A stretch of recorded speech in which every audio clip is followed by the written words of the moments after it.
Hello, everyone.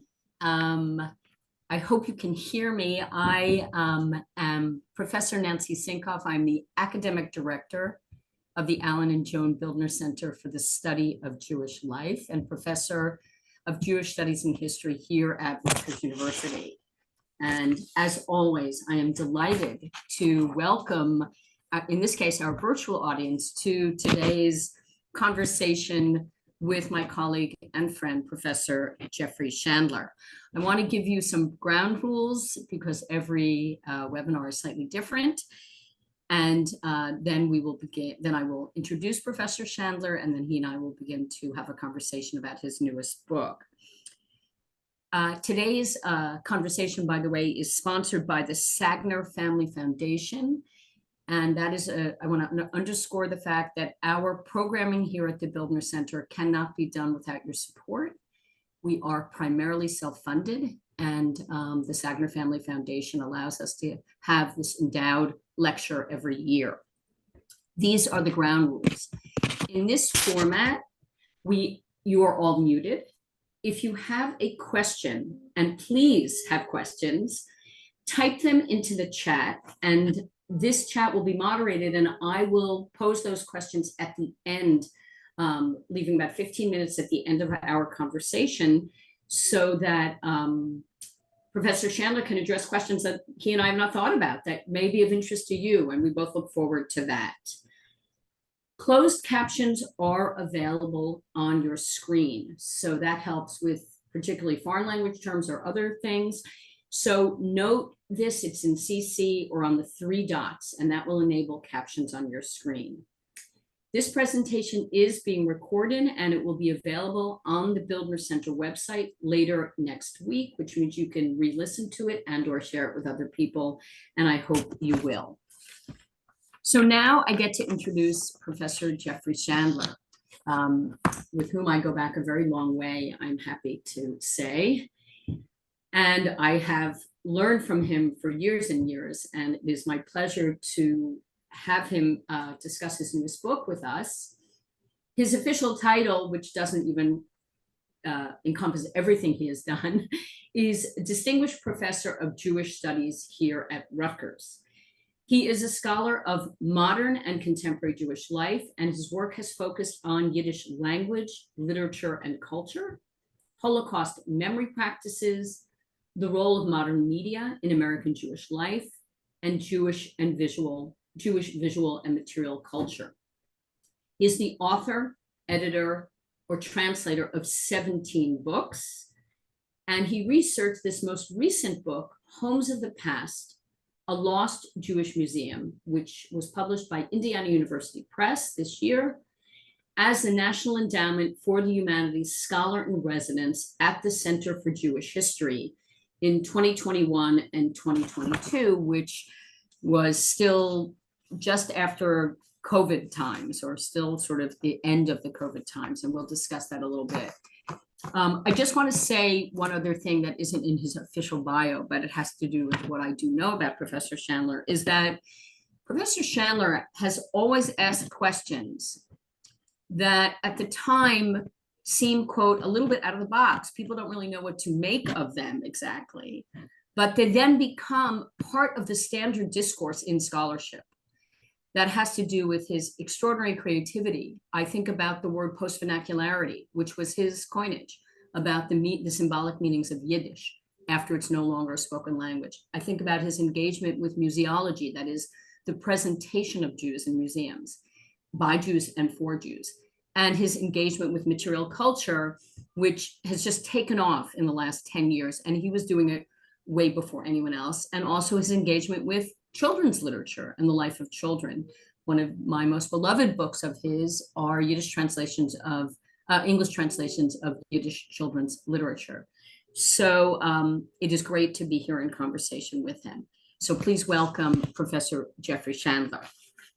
Thank you, Nancy, for that very, very kind introduction. And it's true, we go way back. We have had many conversations about our work over the years, and I'm looking forward to this conversation today.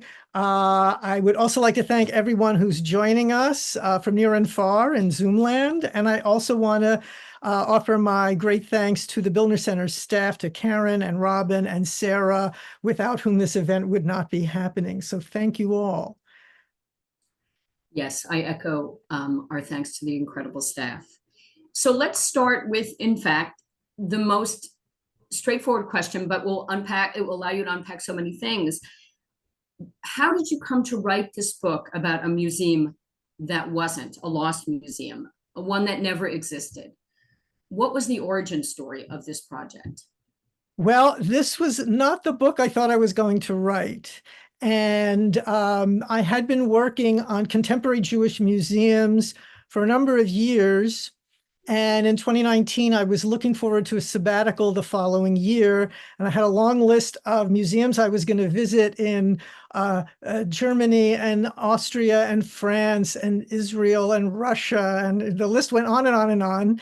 And then the pandemic, which you referenced, came along in early 2020, and I didn't go anywhere. And as everything was shut down for an indefinite period, I began to think, how else can I work on this project from the confines of my home? And decided I would do historical research on earlier Jewish museums and see what I could find accessible online, because many archives have their collections digitized and you can access them from anywhere. So I started looking at the Center for Jewish History, which you mentioned, and found lots of interesting material about Jewish museums of the past.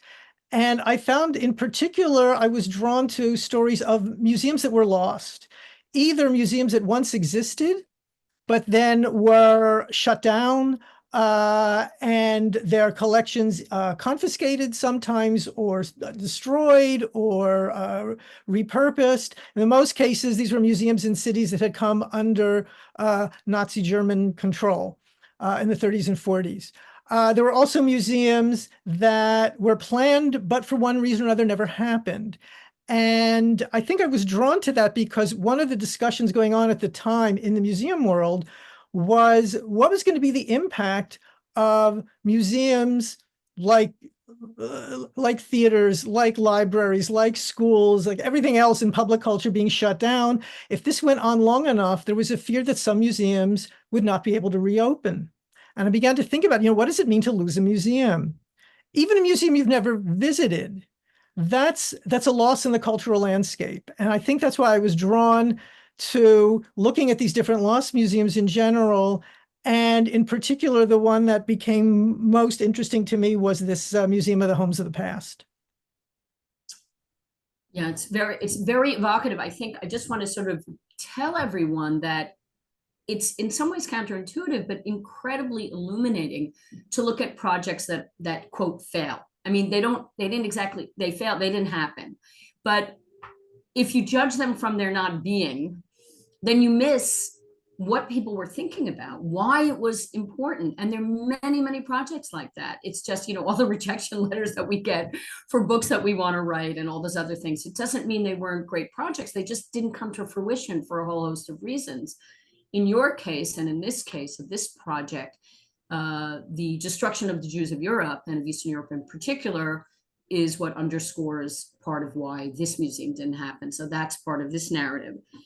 So the idea for the Museum of the Homes of the Past, I just kind of love that resonant name, which is the central focus of your book, was a project of the YIVO Institute, which is housed today at the Center for Jewish History.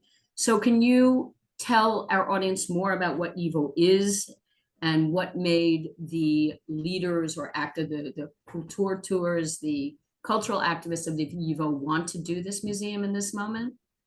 Yes, so let me begin by explaining what YIVO is. First of all, it's a Yiddish acronym for Jiddische Wissenschaftlicher Institut, which means the Institute for Jewish Research. It was founded in 1925 in Vilna, in Poland. Today it's Vilnius, it's the capital of Lithuania. And it was founded by a group of scholars in various fields: historians, linguists, folklorists, economists, sociologists, who studied Jewish life in Eastern Europe and Yiddish language and culture. And it was founded as an independent research institute. And the reason it was founded was that these scholars realized that the work they wanted to do could not be done anywhere else. This was not happening in any university. It was not happening in any state agency. So they said, we have to do it ourselves. And their interest was not only scholarship as an end in its own right, but scholarship that would give back to the people they were studying. That Jews of Eastern Europe would, their lives would be enriched by learning about past history and culture. That the work on contemporary social and economic and political issues would help them address challenges that they were facing in the present. So this is what we would today call activist scholarship. They're engaged scholarship. And while their focus is very much on Eastern Europe, they were interested also in the many Jews from Eastern Europe who had left in the previous decades to Western Europe, to the Americas, to Palestine, to South Africa, to Australia, places all around the world. And as part of an effort to be in touch with this sort of Yiddish diaspora, was that they established branch offices. And the first and probably most important that they established was in New York. It was founded same year, 1925.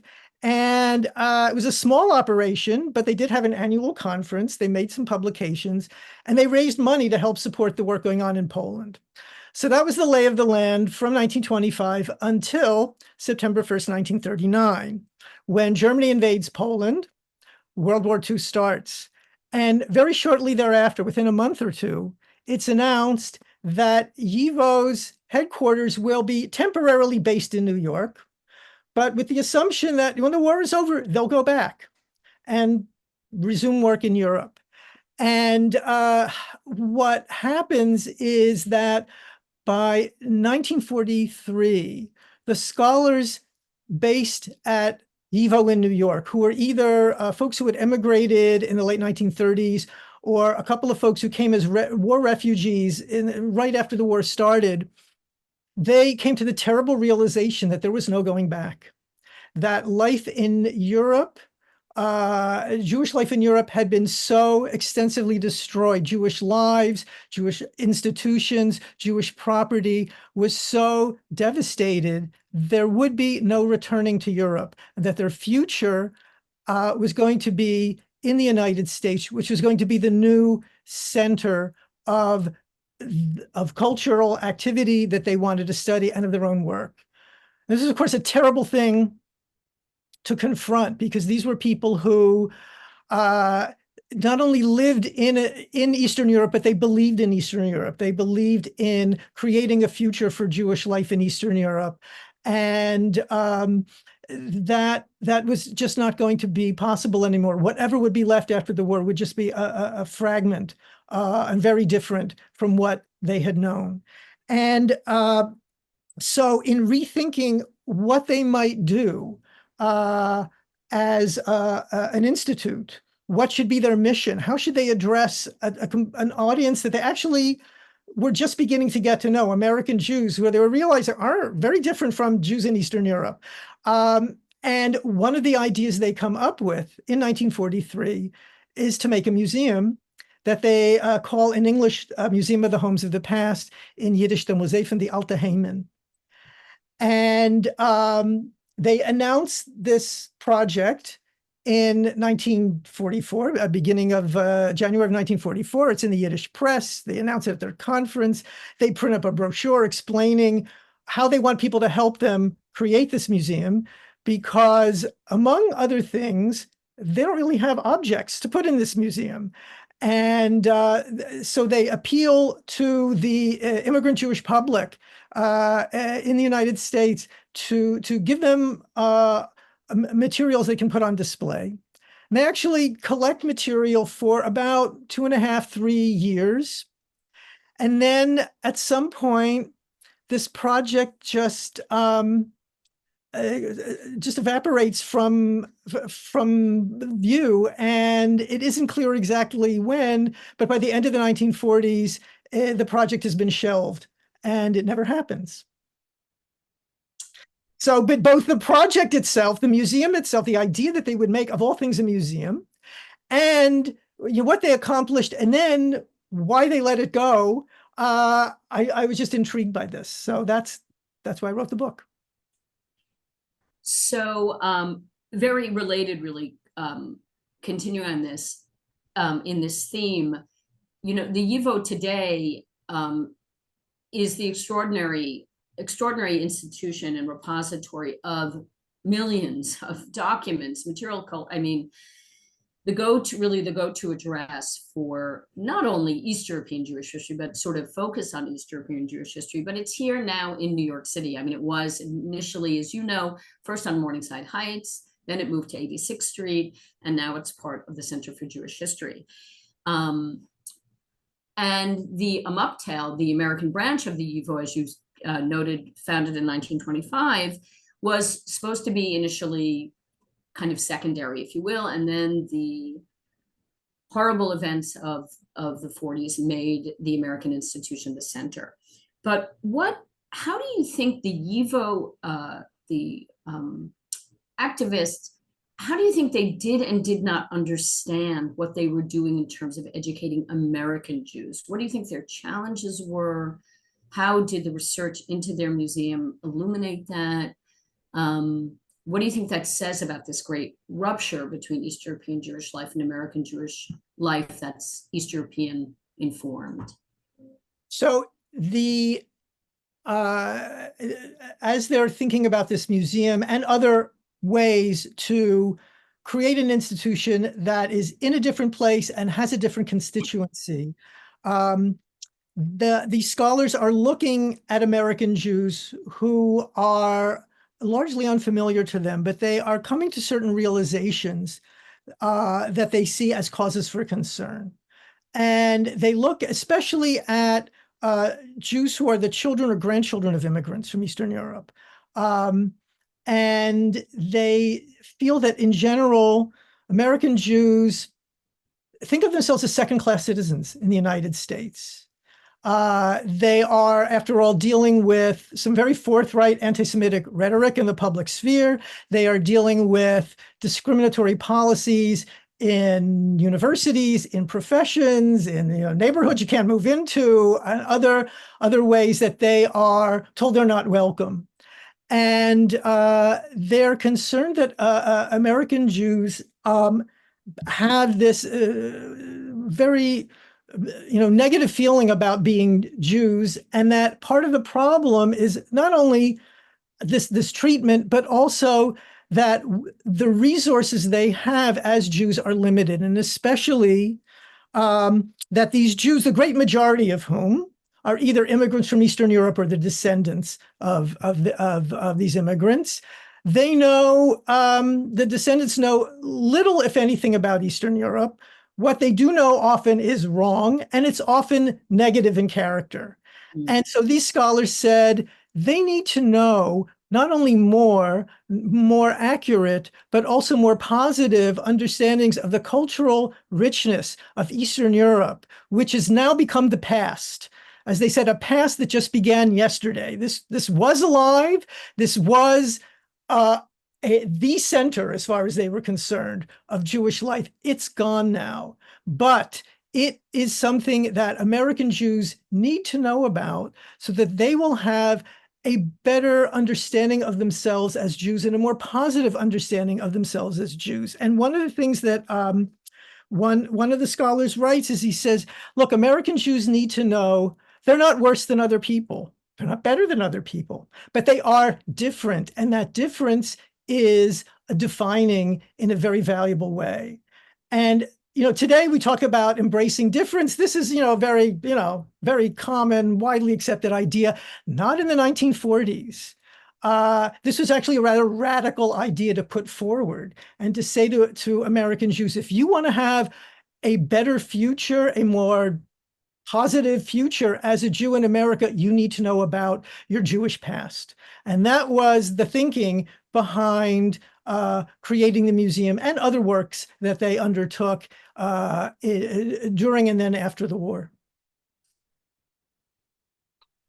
There's so much I want to say, but I will hold my tongue for a second. But on this issue of Jewish difference, which I think is critical here. But that has a origin story itself, which is the kind of Jewish nationalism that the YIVO represented. In 1925,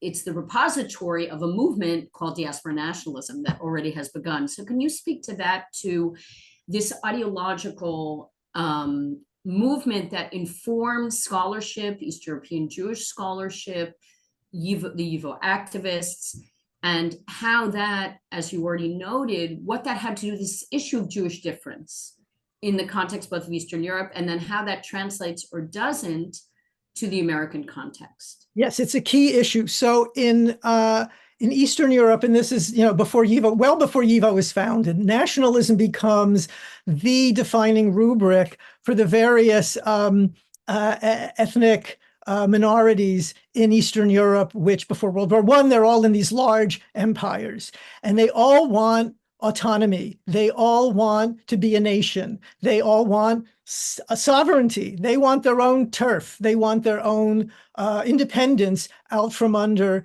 these empires.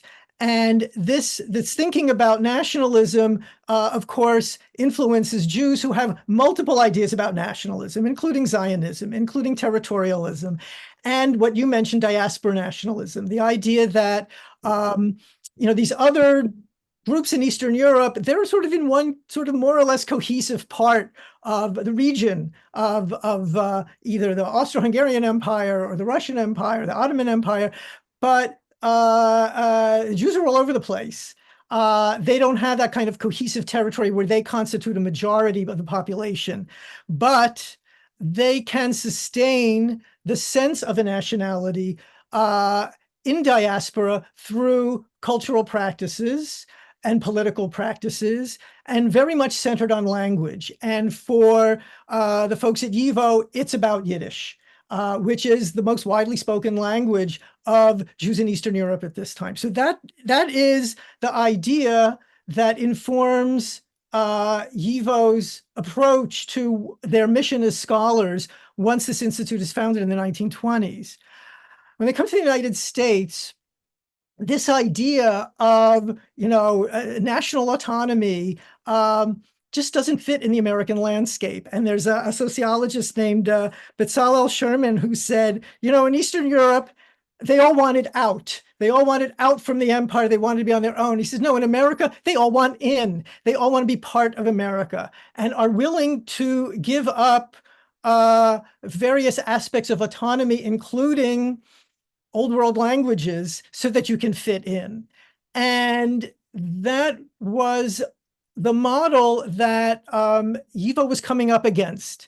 And so one of the things that I write about in the book was that this idea for the museum, in some respects, it's too late because they have a pre-war East European model that doesn't translate to post-war the United States. But in other ways, it was too early. And in some ways, they were anticipating the desires of American Jews that would come along a generation later. So I want to add to that. I think it's that observation is extremely spot on, as they say. I also think it highlights a word that I've used: rupture, not rupture because of catastrophic, murderous Judeophobia and anti-Semitism, but the rupture of coming from an imperial context or a nation state context where ethnic, and I never use the word minority to refer to the Jews in Eastern Europe, I refer to them as an ethnic, linguistic, urban majority. Because if you looked at so many of the cities and villages and market towns of Eastern Europe, a great part of them were inhabited by Jews. But when those immigrants come here to the United States, that they are in fact a minority, and they're a religious minority. And American culture increasingly defines people, even though the word ethnicity is bandied about. Your difference can only be religious or, of course, skin color. So Jews of Eastern Europe who have a sense of diaspora nationalist peoplehood and ethnic coherence and Yiddish language, and they feel themselves to be a folk, a people, are kind of butting up against a structural definition in America that doesn't understand them. And they can't, as you said, particularly in those years where there's a sense of the melting pot of sorts, and we don't yet have the emphasis on cultural diversity or the distinctiveness or ethnic nationalism we get in the mid to late 60s. So you're right, they're both too late and too early and too late. And did you see that frustration in the archival sources for your activists? Uh, Just try and plow ahead anyway. I would say that you do see in the post-war years, you see the challenges that folks at YIVO and in their orbit felt frustrated by the character of American Jews. I think, for example, someone who was not a YIVO staff member by any means, but who would speak occasionally at YIVO events, and that's Abraham Joshua Heschel, is a very famous rabbi and becomes political activist. And he gives a very famous talk about East European Jewish culture in January of 1945 at a YIVO conference as something that will endure as a spiritual value, and praises it and focusing not on what was lost, but on what can endure. And this eventually becomes his book, The Earth is the Lord's, which is published, I think, in 1950 in English. But it starts out actually as a YIVO talk in Yiddish. Then some years later, I think in the early 60s, he gives another talk at a YIVO conference. Now he is really down on American Jews. They don't appreciate their past. He actually says at one point, they know less about Vilna than they know about Las Vegas. And I thought, that kind of sums it all up.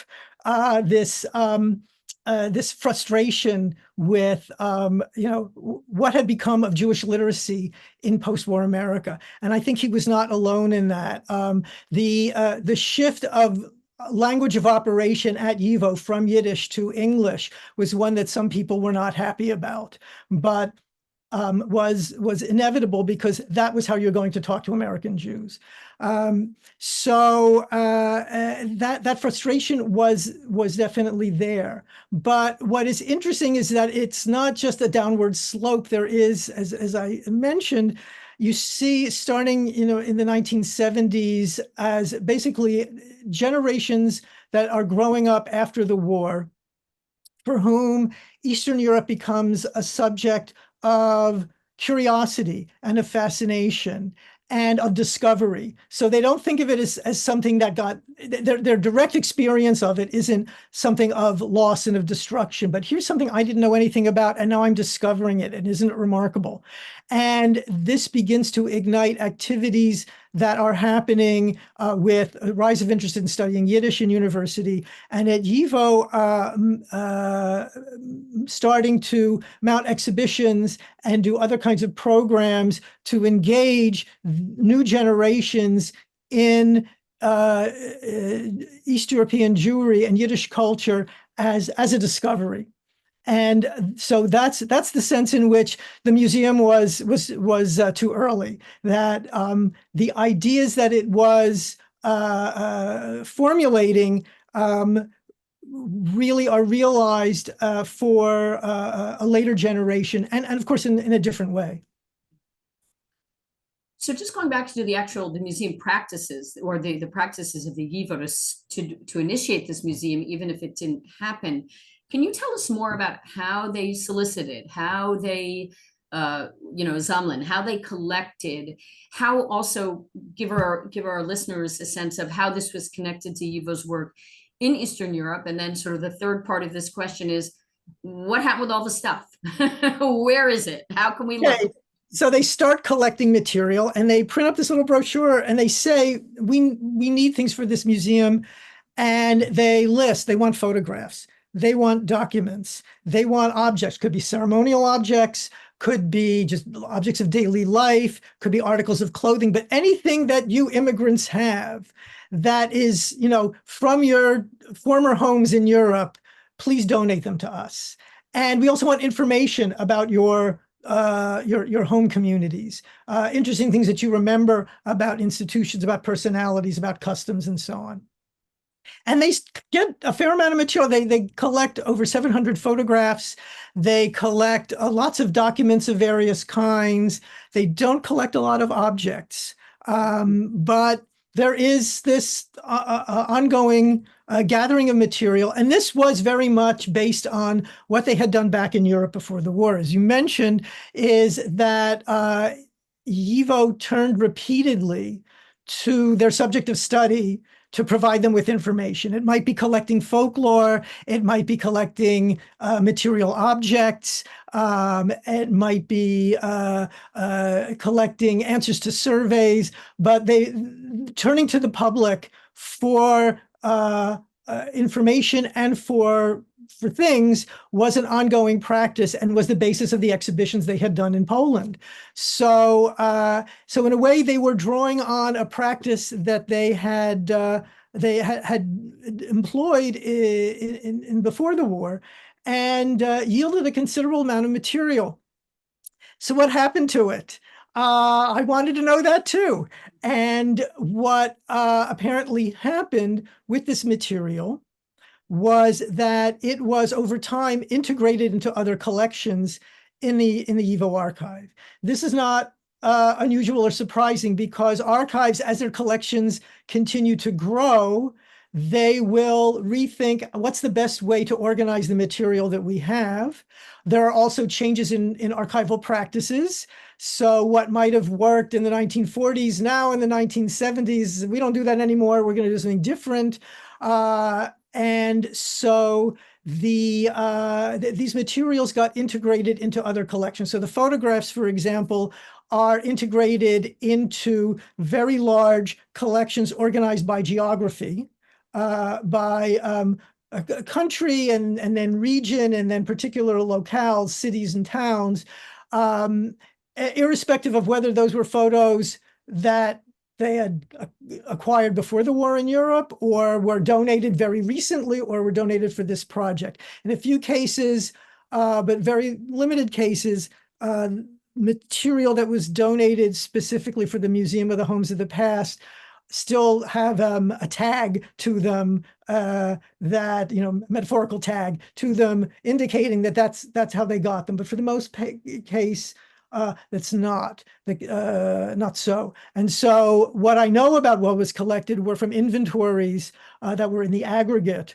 of what materials have been coming in. And it would take a lot of detective work to retrace all of this. So I did find a few things, but for the most part, those have now become part of larger collections at YIVO. It's actually, that's such a fascinating question or explanation, because what it means is that someone today does not know, for example, necessarily when something came to YIVO. And that, as an historian, or people are thinking about collection practices, that's actually critically important, right? When did, was it given by an immigrant who realized everyone in their town had been slaughtered, or did we get it today, for example, when someone cleans out the attic of their grandmother, Right. great-grand? And that actually makes a difference. But unless, and I'm not criticizing YIVO here, but I've seen it in my own work with other archives, you have to actually, if you want to know those questions, you have to snoop around a little bit, because sometimes there's an older catalog. I know I'm speaking to a like-minded person here. I still rue the fact that the old catalog of the New York Public became digitized, because you have to look at the old one to see a lot of things. Or when the Jewish Theological Seminary's fire happened, the old catalog, a lot of it was burnt up. But those old catalogs are extremely important in terms of giving us a sense of how and when collections arrived to a certain archive, because those archival practices inform the way we then look at something, right? As I think in the case of the photographs, I recall from the book that they weren't initially by geography, right? And that was then a decision was made later, right? So just to clarify, things are donated by individuals. They're coming in the mail. YIVO is planning a museum that will be organized geographically, and geography to them is very important. And they want to demonstrate a geographic presence of Jews across Eastern Europe in the museum that they envision. The thing is that the question you raise of, so when did something get donated to an archive or a library or a museum? That's not, certainly in libraries and archives, that it was not a question people by and large thought was of interest. What was interest was, all right, you donated a photograph. What's it a picture of? Where was it taken? When was it taken? If it's a picture of people, who are they? If it's a picture of an event, what was it? If it's a picture of a building, what's the building? What was it used for? So it's about the content of the image or of the document or whatever is donated. And who donated it may or may not be seen as of interest. That is a later question, as scholars are interested in how do things come into an institution, what motivates people to donate them. But it's not, I would say it's a relatively new question at many institutes that collect historical material. And so we are left sometimes just puzzled by when something would have shown up and how it got there. So in your long association with YIVO and also with this particular project, was there one object or item that kind of stood out to you as, wow, this is amazing? Or, I mean, I know I've had those moments all the time, like, I can't believe I'm looking at this. Or were there too many? Or, just, can you illuminate that at all? I'll talk about one that I was I was sort of charmed by, and that is it's one of the people, these immigrants who's donating material to YIVO is a guy named Avram Ayan. And he sends them some photographs, and they write back and they say, this is great. And what they do is, and we know because we have the carbon copies of all the letters. If you made a donation, they wrote a letter, thank you for your donation of whatever it was you donated, asking for follow-up information. Can you tell me more about your hometown or your institution or whatever? And please ask your friends to donate materials, letter after letter like this. And Avram Ayan writes back and says, I'm going to tell all my friends, they too should donate, because he knows other people from his hometown of Sislovich in Poland, and that they too should contribute material. And I'd be happy to write something about, life in my hometown, but, I'm not a professional writer, so I don't know how good it would be. And they write back and say, no, that's good. We want your honest voice, what you remember in detail. We're not looking for, elegant prose. And he writes back, he says, I'll be glad to do it. And he says how happy he is to be one of the bees collecting cultural honey for YIVO. And that was, forgive me, it was very sweet. It was just, to see somebody envision what he was doing in that way.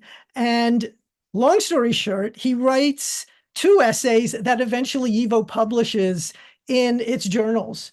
And are used by scholars today because they are very detailed accounts of life in pre-war Sislovich, as remembered by a town resident, and they're very rich in information. So that was one that I was particularly taken with. And the photograph that's on the cover of the book is a photograph either he or another member of his family donated of, oh, thank you. I don't know if is that going to work. Maybe because you've got the funny background. I'll hold up mine. That this is one of the members of Ayan's family visiting a grave of his mother, if I remember correctly, on a visit before the war. So that, to see moments like that, or another one because one of the things people sent were records, and a lot of the records had to do with recent efforts of Americans, immigrants in America, helping out their families back in Europe. And so one was a guy who kept extensive documentation of money that he sent to family in Ukraine in the 1920s. This is the Ukrainian Soviet Socialist Republic. And this relative that he's sending money to is on a collective farm, a kolkhoz. And he wants money. He says, I want to buy a cow and a horse and some chickens. So he wants livestock. So the guy is sending him money so that he can start up, his own part of the farm. And so, seeing things like that are quite remarkable, to see that kind of connection. And then also what it took to send money to the Soviet Union in the 1920s was not that straightforward. So it was, fascinating, a glimpse into larger issues through about economics and settlement through a personal relationship. And I think that's part of what makes this material that you come across in this kind of collecting so rich. As you've been speaking, it strikes me, and it also reminds me a little bit of work that's done on Einik Shabbos on the Underground Archive in Warsaw, that many of these scholarly practices that were initiated by YIVO and the activists around YIVO really, what's the word? They anticipated many scholarly practices today. So in a way, the collection practices was kind of crowdsourcing, right? We're going to get information from our public. Yes. And that's an authentic source of information, as opposed to sort of skepticism towards the amateur, even though there was some of that, skepticism towards the people. There is a kind of crowdsourcing. And the other is daily life, the emphasis on Täglichkeit, right? History from below. Can you just, I know we're going to close up and I want to ask questions from the audience, but can you talk a little bit more about that, just sort of expand about it in terms of that as part of the diaspora nationalist ideology of YIVO, both past and present, I would say? So this was a key part of their mission as scholars from the get-go, was that the people we are studying are also our resource. And there are these multiple appeals to send them information. But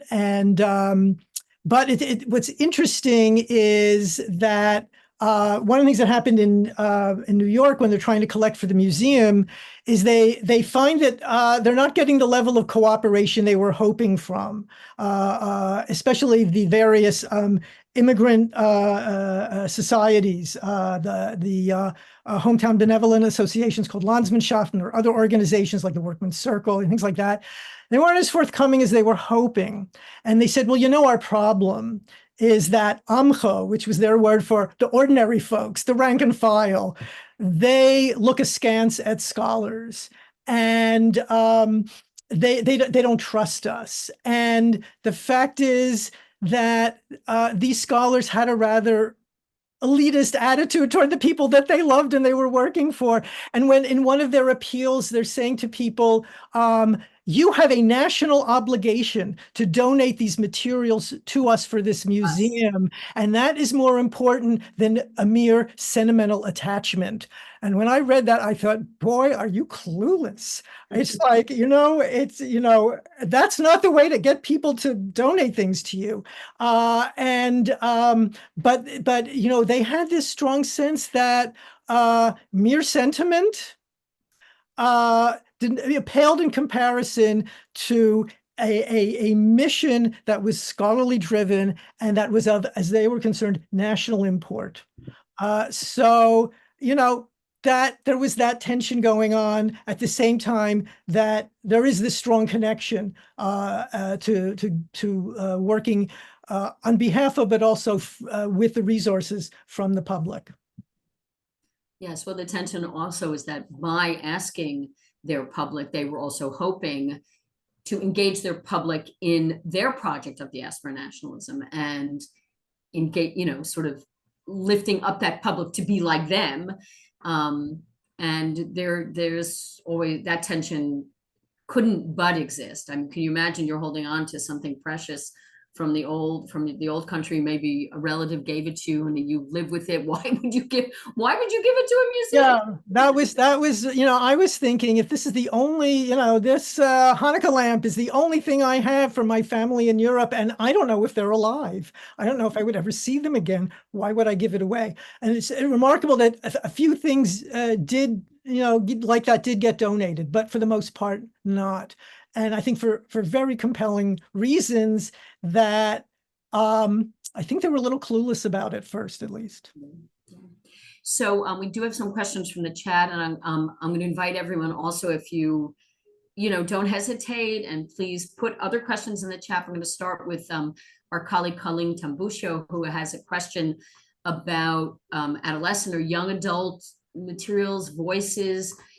Did you have a sense, was any of that material part of what was collected for this museum, or not? So what's interesting is that most of the material is collected, the materials collected from people who were immigrants who would come before World War II, and in most cases, well before World War II, because the great majority of Jews coming to Eastern Europe came between 1881 and 1924, when immigration quotas severely constrain who can enter the country. So these are people who had come decades earlier, often as young people, but material they brought with them in some cases might be, for example, family photographs with or photographs of their friends. So there might be things like that related to youth. But by the time they're donating this material, they are adults, middle-aged or older. And so their sensibility of what to donate and what to report might have shifted from what you would get from somebody when they were young. However, one of the things that YIVO did to collect material was they went to the secular Yiddish schools and invited the teenagers in these schools to go out and collect. And so there was an involvement of young people in the act of collecting. And they said, not only will you help us get material, but you're going to learn something. You're going to sit down with some older person who lived in Europe before the war. They're going to tell you things about life there that you didn't know. Write it down. And so this was one way that young people were involved in the project of collecting. The material itself, I would say more varied. Some things dealing with the lives of adolescents, but a lot of it lives of adults. And in some cases, it's multi-general material because you have, say, photographs from your family of several generations. So it's it cuts a wide swath, actually. So just, and again, it relates to work that you've done for youth material. We meaning YIVO and scholars, we have the great repository of the various autobiography contests that YIVO ran both in Eastern Europe and in the United States. And Professor Shandler actually, one of his earlier books was an edited collection of maybe 9 or 10, maybe it was 12 autobiographies, but there are, I think, hundreds of them. And that really gives us, but they're difficult to read for all the handwritten responses. So we do have youth material to look at. Yes, so the autobiography is interesting. In Europe, they were collecting youth materials in Europe so that they could help them have a better future, right? This was their mission, was how can we make life better for future generations, not knowing that the future wasn't going to happen for most of them, and for those who do survive, it'd be a very different future. In the United States, they had a different kind of autobiography contest, autobiography contest about your decision to immigrate to the United States and the life you found here. So they were written by older people. And so there was a real shift in looking at a different kind of population and to get different kinds of information as they're thinking, what are we going to do as an institute based in the United States. So immigration became a driving issue where you could talk about old world versus new world. What was that transition like? How was it remembered and so on? So just you should, the audience out there, Danny and Danny Sawyer did a book on, I think the youth autobiographies, Jeffrey's book, and also Marcus Mosley. So there is, if you're interested in youth autobiography project of YIVO, you can find material in English on it. So two questions come together in the chat. So, and it will also speak to museums of the past going forward. One of our listeners or participants today is curious about the National Yiddish Book Center and their museum projects, and is there any connection between the two? And I think you can speak also to the Sammlung, the collection processes of the National Yiddish Book Center. And someone else also asks about the later efforts now of the National Museum of American Jewish History in Philadelphia. How are they collecting? So that's kind of a broad question about projects in the United States that have also turned to collection practices. Do they or do they not relate to what YIVO did in the 40s? Well, it's interesting to see how collecting from the public for Jewish museums, or in the case of the Yiddish Book Center, which although it has an exhibition, is I wouldn't call it a museum per se, but an institute devoted to the Yiddish book, and increasingly to teaching Yiddish, to translating Yiddish, as well as exploring Yiddish culture primarily in its print literary form. And it starts as an effort in the early 1980s to collect abandoned Yiddish books, because younger people who wanted to study Yiddish couldn't find them. And meanwhile, people who were aging out were, disposing of these books sometimes in the trash. Or you had, the grandchildren of somebody who had a huge Yiddish library, and they don't know what to do with the books because they don't read Yiddish and they're not interested. But they find out there are people who are, and that starts the project of the Yiddish Book Center, is getting books from the people who don't want them anymore into the hands of the people who do want them, because there was this disconnect of circulation of these books. So that's that's one kind of distinctive collecting of a particular kind of material and addressing a particular intergenerational shift. The museum, National Museum of American Jewish History in Philadelphia, has a wide range of materials and collected in various ways. One of the collections that was donated to them was a major collection by the late Peter Schweitzer, who amassed an enormous, I think 10,000 objects or more of American Jewish ephemera. And he collected stuff nobody would think was worth collecting. And he had such a large collection. At a certain point, he said, look, I have 3 storage facilities full of this material. I don't even look at it anymore. And he, in consulting with colleagues, and including me, like, what should he do with it? And it seemed like the place to go was to the Museum of Philadelphia. And it's now part of an important part of their holding. I'm particularly intrigued in terms of a donor-initiated collection that they have a large collection of contemporary Jewish marriage contracts, ketubot. And I asked the director of the museum, how did you wind up getting all of these? They were recent. They were, I asked this question in the 70s, and these were like maybe 10, maybe 20 years old. I said, how'd you get all of these? And she said, well, think about it, Jeffrey. And I thought about it, and I didn't know. And she said, look, half of all couples get divorced. What are they going to do with this ketubah? They spent a lot of money on it. They had it hanging in their home, which was like a museum practice in its own right, or it was a gift. Now no one wants it. So they give it to us. And so this blew my mind. But because I was looking at this wall full of these ketubot, and I thought, oh, this is an exhibition about marriage. No, it's an exhibition about divorce. And this idea that this is a way to find a place for a marriage that is done, to give it a home, to give it a repository as part of American Jewish culture, a part of American Jewish history. But this is a donor-initiated thing. It's not like the museum put out a call saying, hey, are you breaking up? Send us your ketubah. This was something people initiated on their own.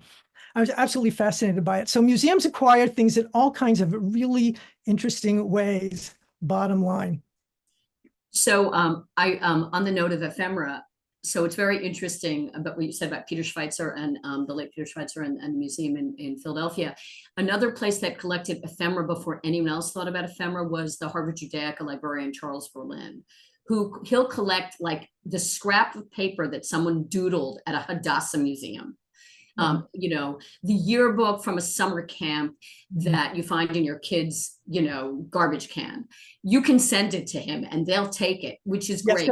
So what's great about him, as he's been doing this for years, when I was there, he said, you have to understand, we're not collecting for the present. We're collecting for 50 years from now. And that is, you know, that shows the prescient nature of good librarians and archivists and museum professionals, is thinking about not what do we need now, what's of interest now, but what might be of interest in the future. And that has definitely proven to be the case in ways expected and unexpected by the collecting Yiva was doing back in Europe. We're very interested in material they collected from before the war.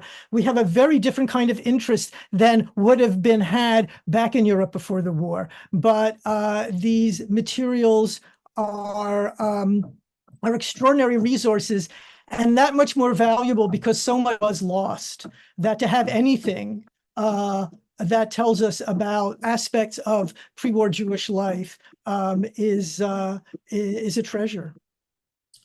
So that leads me to a final question, and then I'll address some quick issues in the chat after that.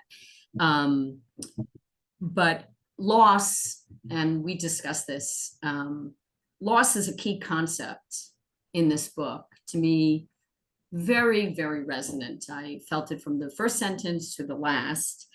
Can you tell us a little bit about that? What is the value of studying what has been lost, including what was once envisioned but never realized? Can you expand upon that a little bit? Yeah, it's a key question for this book. And that, you know, I was working on it, and I explained to somebody about this museum, and then they said, what do you mean? It never happened? Why'd you bother writing about it? And it sort of stopped me in my tracks, because I realized that it does need to be explained. The things that don't happen, but that were once envisioned, they tell us about what people thought was a possibility.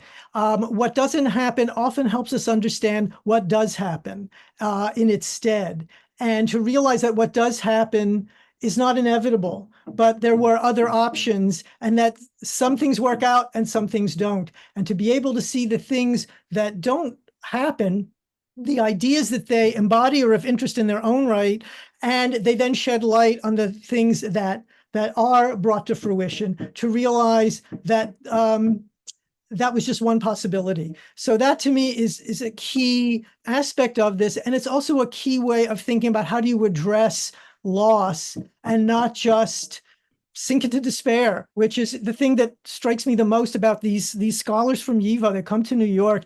They learn how terrible the destruction of everything they lived and worked for was, that they didn't just, you know, give up, but they thought, okay, so what do we do now? How can we become productive in the face of loss? And that to me is a remarkable lesson that this story tells us. There's, well, thank you so much for that. I want to say that again, it gets back to the too early business, which I'm really thinking so much about this. Part of that has to do with the relationship of Yiddish to English, you know, so I find this today with what I'm working on. You know, when you dive into Yiddish materials from Eastern Europe, you find all kinds of things that seem very current, but because they were in a language that wasn't accessible to so many people, they didn't enter the mainstream, right? And that's just the way it is with a language like any kind of difficult language, or a language that's not at least a westernized romantic language. I just see that all the time, and I think about what Ivo did and what Emmanuel Ringelblum did. These prescient collection and historiographic or ethnographic projects, because today I've seen it. It's just all the time happening now, these practices. So during COVID, YIVO itself reached out to its audience. How are you coping during COVID? Let us know what you're up to. And I sent them things, and I know a lot of other people did. And just thinking about post October 7th, there's been a lot of effort for people to document what you heard, when you heard, and that's again new. And I think that is a debt to this extraordinary, vital ethnographic practice of the Jews of Eastern Europe, starting with the Dubnovian and also Jews of Galicia, who said, we want to know what's happening now, our people, our resources, everything that you've said or heretofore, but it's coming to fruition now by museum practices today. And I think we all owe a debt to that's YIVO's creativity. A couple of people in the chat wanted to know about books. Both Jeffrey and I could give you long bibliographies, but I don't think this is a place to do that. I would urge everyone, though, to go to YIVO's the Center for Jewish History's collection page. It's all digital. You can read everything to YIVO itself.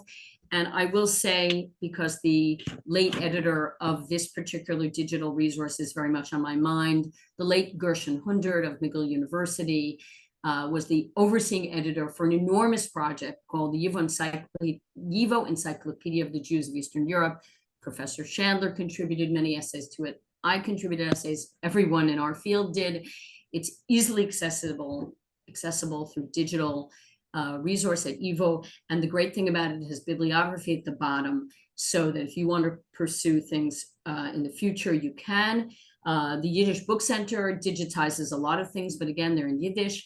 In terms of English translation, there's been a mini renaissance in the last bit from the 70s until today. Many translations of works in Yiddish. It's easily to find these things with a couple of clicks. So rather than my giving you my favorite go-to books, I would start with everything at the YIVO now. Unless Professor Shandler, you have some other insights into that. People it's a big question to answer. But if I would say, if someone has specific questions about resources, you can email me at Shandler@rutgers.edu, and I'll get back to you. That's great. And I'm going to put that right in this chat right now. That's wonderful. Thank you very much for that. So anything you would like to add that we didn't touch on that you think our audience should know? No, I think we have covered a lot of ground, and I think we've given folks a lot of food for thought.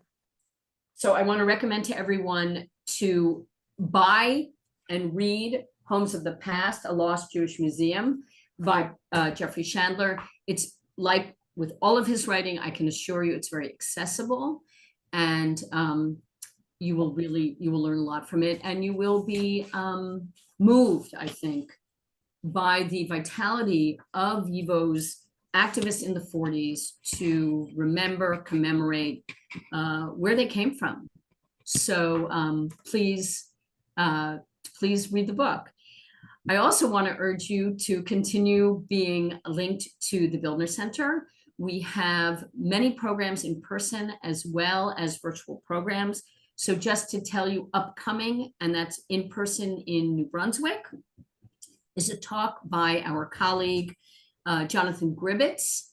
He's now at Princeton, but he was a faculty member at Rutgers before he went to Princeton, on his newest book called Reading Herzl in Beirut, the PLO's effort to know the enemy. It's a fascinating study of a research institution, again, a Wissenschaft project of Arabists to understand Zionism. And Jonathan is an expert in Ottoman Palestine and in Jewish nationalism. And it will be a great talk. And that's Tuesday, September 24th at 7:30 in person at the Douglas Student Center. Our next virtual program, which I will be moderating, is on Wednesday, October 9th, with Miriam Hirschlag, who is the ops and blogs editor of the Times of Israel. And that is on Wednesday, October 9th and at 12 noon. And again, that should be a really fascinating talk. Miriam Hirschlag has been in Israel for many decades and has had many important positions in Israeli journalism. She's an extremely thoughtful person, and I urge you to participate. The annual Rutgers Jewish Film Festival, which is celebrating its 25th year, will both have in-person and virtual screenings. It begins November 7th. It ends on November 21st. We have a fantastic lineup of international films. As always, we will have talkbacks, both with directors and scholars. Please go to the Bildner Center website, and you can see all the details for the film festival. And then last, although there may be something else, but last right now in our formal programming is that our visiting scholar, Professor Jennifer Lebenz, will be giving an online mini course in December on the end. This sounds crazy, but the end of the world. Not now. It's not prescriptive. We're not asking you to buy bottles of water. It's about early Christian and rabbinic attitudes towards the world to come or the end of the world. And Jenny's a scholar of Jewish antiquity. And I think it's going to be great because it shows us that we're not the only generation who felt that the world was going to end. So I think it will be terrific. And that will be an online mini course. So I hope you will join us for these programs. And I thank you for attending today. I thank Professor Shandler, and I thank Karen Small, Sarah Portilla, Darcy Moore, and Robin Auerbach, our staff at the Bildner Center, for making this possible. So thank you very much and have a great rest of the day.